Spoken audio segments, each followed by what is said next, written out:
नमस्कार, मी doctor Yogesh Murkut. Tembhurni police station, taluka Jafrabad, जिल्हा जालना या ठिकाणी मी माननीय मुख्यमंत्री साहेब महाराष्ट्र शासन व गृहमंत्री साहेब महाराष्ट्र शासन यांच्याकडे जी तक्रार दिलेली होती, त्या तक्रारीच्या अनुषंगाने एक सखोल चौकशी सुरू आहे, जी खंडणीशी संबंधित आहे. आणि त्या ठिकाणी 2 पोलीस अधिकारी हे सुद्धा त्यामधले दोषी आहेत असा मी पुरावे त्या ठिकाणी उपलब्ध करून दिलेले आहेत, ज्यामध्ये तत्कालीन उपविभागीय पोलीस अधिकारी इंदरसिंग बहुरे आणि दिनांक 6/4/2023 रोजी जे पोलीस अधिकारी त्या ठिकाणी पोस्टिंगला होते ते म्हणजे API बालाजी वैद्य. तर हे नॉर्मली साधारणतः असं असतं की कोणाची तरी ग्रीवेन्स असली की तो स्वतः पोलीस स्टेशनला येतो आणि त्याची ग्रीवेन्स तो दाखल करतो. ही एक विशेष केस अशी होती की इंदरसिंग बहुरे नावाचा जो पोलीस अधिकारी आहे हा निघाला भोकरदनवरनं जाऊन हा सावरगाव म्हस्के या गावामध्ये गेला. सावरगाव म्हस्के या गावामध्ये जाऊन तिथलचं गाव त्याने ग्रामपंचायतमध्ये बसून जमा केलं. त्याचं मला फोनवर सांगितलं आणि कशा पद्धतीने ते गावामध्ये सर्व त्याने चर्चा घडून आणली आणि त्या लोकांना घेऊन नंतर टेंभुर्णी पोलीस स्टेशन या ठिकाणी API बालाजी वैद्य यांच्या हवाली करून म्हणजे यांच्याकडे पाठवण्यात आलं. आणि त्या ठिकाणी त्यांनी काय केलं तर जे स्टॅम्प पेपर होते ज्यावर तारखा खोडलेल्या आहेत, डेट्स बदललेल्या आहेत आणि त्याच्यावरची जी शासनाची प्रिंट होण्याचं वर्ष आहे तर ते गायब आहे असा एक स्टॅम्प पेपर तो घेऊन API बालाजी वैद्य यांनी बघितला. आणि तो बघून त्यांनी लागलीच तिथलचे देशपांडे नावाचे कॉन्स्टेबल आहेत त्यांना सांगितलं की या अनुषंगाने तातडीने गुन्हा दाखल करून घ्या. आता माझा क्लेम आहे की हे API बालाजी वैद्य आणि इंदरसिंग मोहन बहुरे हे दोघेसुद्धा या खंडणीच्या गुन्ह्यामध्ये आरोपी का आहेत. तर सर्वात पहिले महत्त्वाचं की जी फिर्यादी मंडळी आहेत यांना घेऊन जाण्यासाठी किंवा येण्यासाठीचं जे बेसिक विषय आहेत तो कोणी केला तर इंदरसिंग बहुरे यांनी केला. त्यानंतर पोलीस स्टेशनला पोहोचल्यानंतर त्या ठिकाणी 2 झेरॉक्स पेपर सदरची जी व्यक्ती आहे हे सोबत घेऊन आलेली होती, ज्याचे सिरियल नंबर हे YV 994164 व ZU 05690. तर API बालाजी वैद्य हे मोठ्या ट्रेनिंग घेऊन आणि मोठं शिक्षण घेऊन त्या ठिकाणी ते API म्हणून पोस्टवर आलेले होते. ते रीडर म्हणून सध्या आता जालना SP ऑफिसमध्ये DSBला आहेत. आणि त्या व्यक्तींनी एक मोठं शिक्षण घेतलेलं आहे जे त्यांच्या क्वालिफिकेशननुसार खूप चांगलं शिक्षण असं म्हटलं जातं त्याला. तर त्या व्यक्तींनी काय केलं तर त्या ठिकाणी जो स्टॅम्प पेपर होता YV 994164 या स्टॅम्प पेपरवर शासनाने प्रिंट केलेली तारीखच नाही आहे, वेगवेगळ्या हँडरायटिंग्स त्याच्यावर आहेत.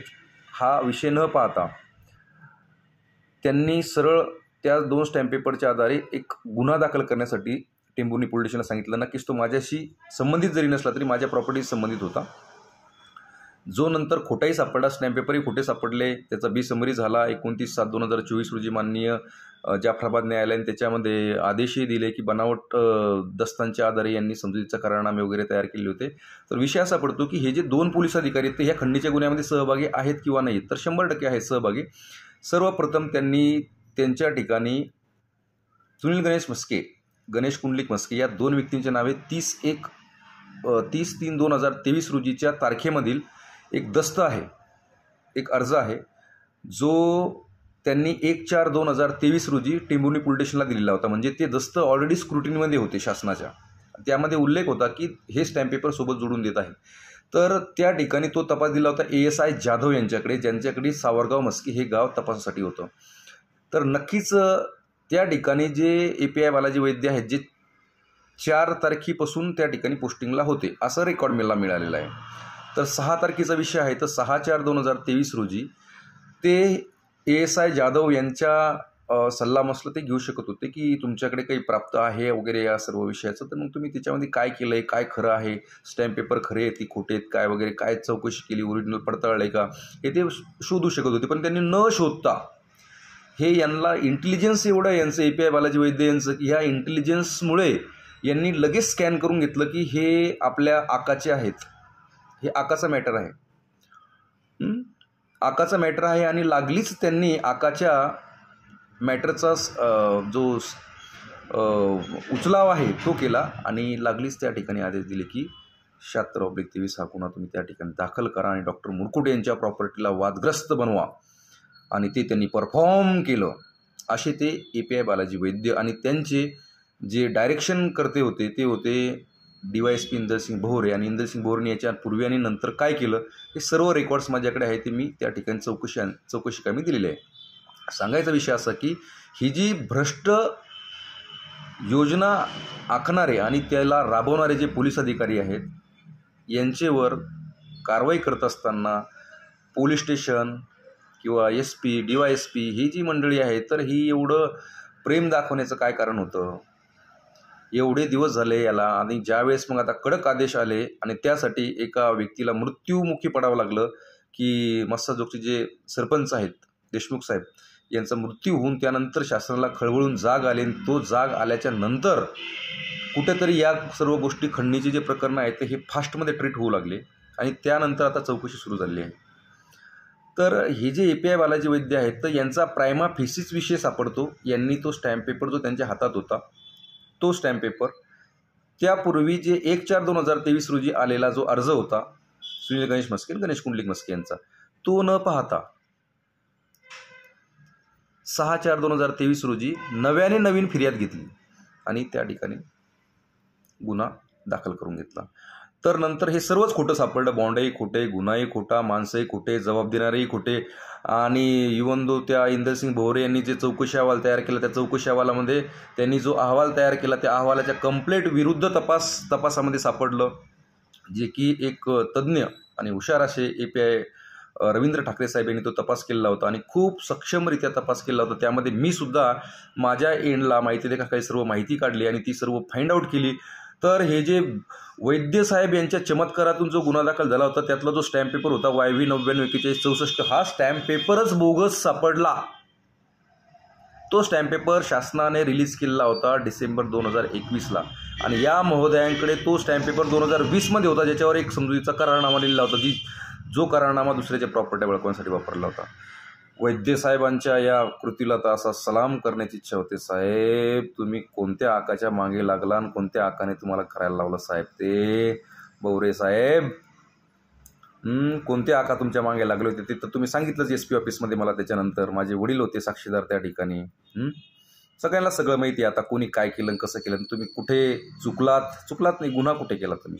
एक्स्टॉर्शन 388 अटेम्प्ट टू एक्स्टॉर्शन, कायद्याचा धाक दाखवणे, वेळोवेळी तुम्ही कायद्याचा धाक दाखवण्याचं सर्व अटेम्प्ट केलेले आहेत. आणि हे सर्व जी कृती आहे तर ही एका विशिष्ट योजनेखाली केली, बनावट दस्त तयार करून विशिष्ट एका चमच्याच्या माध्यमातून, जो एका आमदाराचा दल्ल्या आहे त्या दल्ल्याला त्याचं पोट भरण्यासाठी त्याने आता कोणाकोणतरी पैसे घेतलेत असं म्हणतात. आता तो दल्ल्या जो आहे त्या दल्ल्याचं काय असेल ते पुढं होईलच, परंतु ह्या दोन जे पोलीस अधिकारी आहेत यांनी कोणत्याही कोर्टामध्ये जावं, कुठेही माझ्या विरुद्ध स्टँड व्हावं, यांच्या विरुद्धचा हा विषय सिद्ध होतो. तो कागदावरच आहे. मला खंडणीचा गुन्हा हा माणसांच्या आधारावर सिद्ध करायचं कामच पडेल. एवढे यांनी कागद तयार करून दिले मला आणि ते कागद सिद्ध करतात की हा खंडणीचा गुन्हा आहे म्हणून.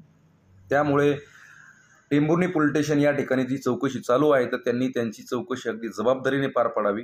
अन्यथा माझं जे आंदोलनाचं मी सांगितलेलं आहे की या विशिष्ट सर्व स्थितीमध्ये जे आहे तर माझं आंदोलन मी उभारणार, 100% उभारणार आणि ते आंदोलन होणार. कारण बनावट दस्तांच्या आधारे एखाद्याची प्रॉपर्टी ग्रॅब करणे, त्यासाठी सहकार्य देणे, अनेकांनी त्याला मदत करणे आणि एखाद्या विशिष्ट व्यक्तीचे ऐकून अशा स्वरूपाची कृती करणे हे बेकायदेशीर आहे आणि याच्या विरुद्ध ॲक्शन घेण्यासाठी मला कोणी थांबवू शकत नाही. आणि राहिले ते काही आहेत XYZ की तुमचा कोर्टामध्ये असं प्रकरण चालू आहे आणि त्याच्यामुळे मग तुम्ही कोर्टाच्या ऑर्डरचा फायदा घेतात किंवा मग दुसरी गोष्ट काय म्हणतात त्याला ते कोर्टाच्या अनुषंगाने तुम्ही बाहेर बोलतात.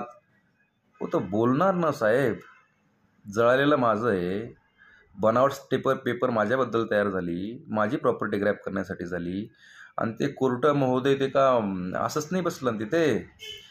आंदोलन करण्याचा, उपोषण करण्याचा, लढा देण्याचा हा घटनात्मक अधिकार आहे. त्यामध्ये जर यांना त्याचं जर त्यांनी गैर जर केले जर का असेल तर ते त्यांच्या विरुद्ध लढण्यासाठी त्यांना कायदेशीर अधिकार आहे. माझ्या विरुद्ध जे झालं त्याचं मी कायदेशीर लढतोय आणि तो लढा पक्का देतोय, त्याच्यामुळे त्याच्याबद्दल शंका नसावी. त्यामुळे तुम्ही कोर्टात संदर्भ घ्या, कुठेही संदर्भ घ्या, काहीच अडचण नाही. तुमचं एक्स्टॉर्शन मी सिद्धतेला आणलेलं आहे. त्यामुळे टेंभुर्णी पोलीस स्टेशन या ठिकाणी सुद्धा मी असं सूचित करेल की तुम्ही तुमचं कायदेशीर काम करा, अन्यथा आम्हाला आमचं कायदेशीर काम करण्यासाठीचं तुम्ही भाग पडा. त्यामुळे माननीय SP साहेब, माननीय मुख्यमंत्री साहेब यांच्या आदेशाने त्या ठिकाणी जी काही चौकशी चालू आहे त्या चौकशीमध्ये जे सक्षम पुरावे उपलब्ध आहेत त्याला क्रॉस चेक करा, मला बोलवा वारंवार आणि मी त्या ठिकाणी नक्कीच सहकार्य देईन. सांगायचा विषय एवढाच आहे की ही जी खोटारडी कामं करून आणणारी व्यक्ती होती ही आता सापडलेली आहेत आणि या खोटारड्या व्यक्तींनी काय खोटं केलेलं आहे याचे सर्व पुरावे सुद्धा मी जमा केलेले आहेत. अगदी डीप लेवलवर जे कागदांवर सिद्ध होतात, त्यांनी जेवढं काही खोटं बोललेत ते सर्व कागदांवर सिद्ध होतं. आणि अभिनंदन 195-340 साठी भोकरदन SDM. धन्यवाद.